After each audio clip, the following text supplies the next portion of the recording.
RCB के 5 मालिक, एक की कीमत 17 लाख करोड़ के बाहर। कौन बनेगा असली मालिक? दोस्तों, आरसीबी ने पिछले साल विमेन प्रीमियर लीग का और इस साल आईपीएल का खिताब जीता था और टीम लीग के सबसे मशहूर फ्रेंचाइजी में से एक।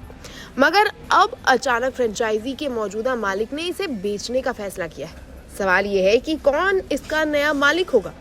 अगले साल 31 मार्च तक इसे बेचने की उम्मीद कर रहे हैं। कुछ रिपोर्ट्स में दावा किया जा रहा है कि आरसीबी की कीमत करीब $2 अरब तक बताई गई।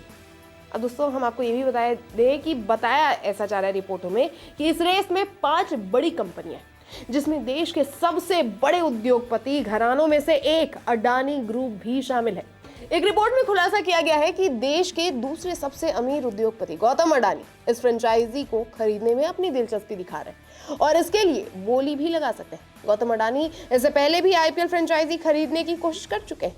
बीसीसीआई ने जब 2021 सीजन के बाद 2 नई टीमें शुरू करने का ऐलान किया था, तब अडानी ग्रुप ने अहमदाबाद की फ्रेंचाइजी के लिए बोली लगाई थी, लेकिन उसे तब सफलता नहीं मिली थी। हालांकि करीब 17 लाख करोड़ की मार्केट कैपिटलाइजेशन वाला अडानी ग्रुप महिला प्रीमियर लीग यानी विमेन्स प्रीमियर लीग में गुजरात टाइटन फ्रेंचाइजी के वो मालिक है।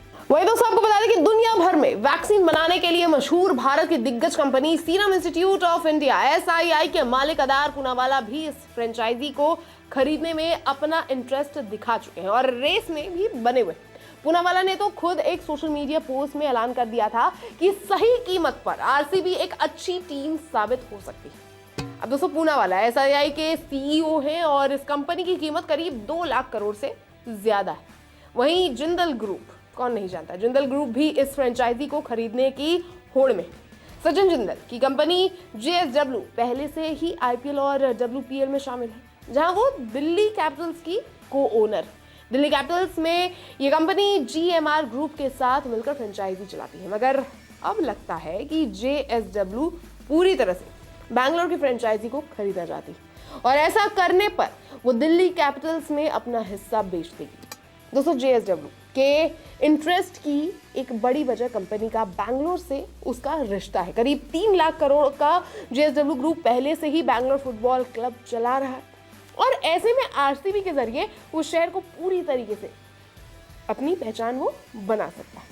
वहीं दोस्तों, आपको बता दें कि इन सब के अलावा देश के बड़े उद्योगपति रवि जयपुरिया भी आरसीबी को खरीदने के लिए दावा ठोक सकते हैं। रवि जयपुरिया की कंपनी देवयानी इंटरनेशनल देश में KFC, पिज्जा हट, कोस्टा कॉफी जैसे मशहूर अमेरिकी फास्ट फूड ब्रांड्स की चेन चलाती है। इसके अलावा वरुण बेवरेजेस कंपनी के जरिए वो पेप्सी के भी बोतलें भी बनाती है। अब दोस्तों, जयपुरिया का इससे पहले किसी स्पोर्ट्स फ्रेंचाइजी में कोई भी अभी तक हिस्सा नहीं।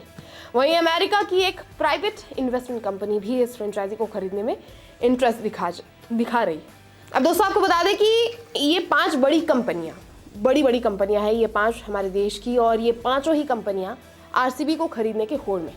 हालांकि अभी तक आरसीबी ने किसी पर भी मुहर नहीं लगाई है, लेकिन देखना काफ़ी दिलचस्प होगा कि इन 5 में से कौन इस रेस से आगे निकल जाता है। बाकी आपको क्या लगता है? अगर आपके लिहाज से आपसे पूछा जाए कि आरसीबी को इन 5 कंपनियों में से कौन से हाथ में सौंपना चाहिए, तो आप किसकी साइड ज़्यादा लेंगे? अपनी राय